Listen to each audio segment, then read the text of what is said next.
Bottom line, he's right about that. This has been a central theme of the Republican Party ever since Obamacare came into being, that for the last 7 years, they have been working tirelessly, it would seem, to kill it. And they failed yet again with the run of the table, the White House, the Senate. So now what?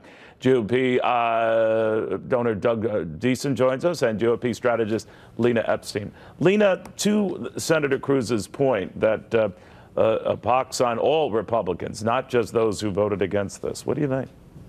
I think he's tapping into the American sentiment. People are very, very frustrated and disappointed in all elected officials, but including those in our own party, who have failed to follow through on promises made.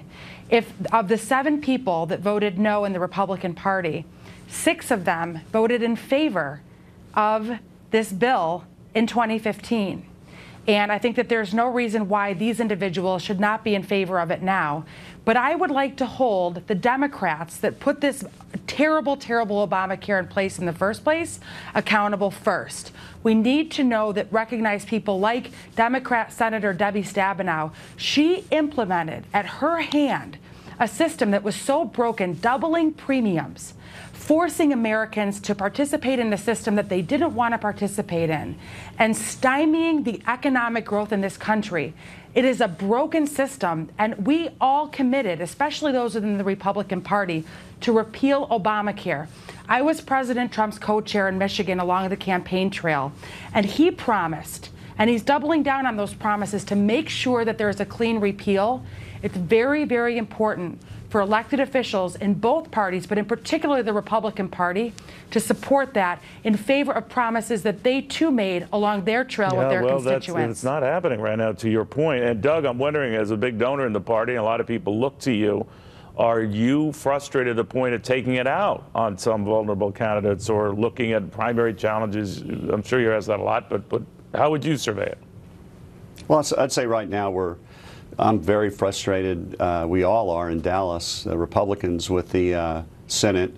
At the same time, I think I'm just an optimist, and I still think there's a great chance. I think Lindsey Graham and Bill Cassidy have a great bill that essentially, just takes similar to Medicaid, takes the money that comes in and puts it in block grants back to the states. And I think that's the whole point. I think I'm all over this repeal concept, but I don't get the replace concept. I don't understand where the federal government is given the powers to regulate or to control health care in the United States of America. Well, your views are, you're right. I mean, there's a concern among Republicans about whether they're all on the same page on this. Now, they want to revisit health care. The president intimated as much today. But, Lena, I'm curious as to the next battle on tax cuts. Do you find there to be more unity or more, a same kind of a thrust to this? Because in talking to a number of Republicans, there's a chasm I've noticed between moderates who want these tax cuts paid for. That means don't make them too big, don't make them necessary across the board.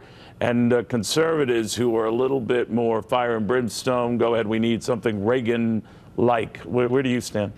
I'm optimistic that we will have an easier time when it comes to tax reform.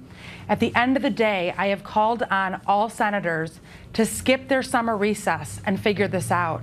We have states that are only going to have one, at best, option in the health care exchange. We are facing a crisis as a country when it comes to health care. Well, what did you make of the president's remarks there, let Obamacare, the Affordable Care Act, implode? If he is stuck and stymied and in the bondage of a broken electorate, right, he has no choice but to say that. Who could blame him? Doug, do you agree with that? Yeah, no, I do. Absolutely, I do. I think that the president has every right to be frustrated with the Senate and sit back and watch it. I just think that unfortunately he's going to take or end up with some ownership on this issue at this point. Yeah, well, it goes up to the top, right? Doug and Lena, thank you both very, very much. Very interesting reads on all of this.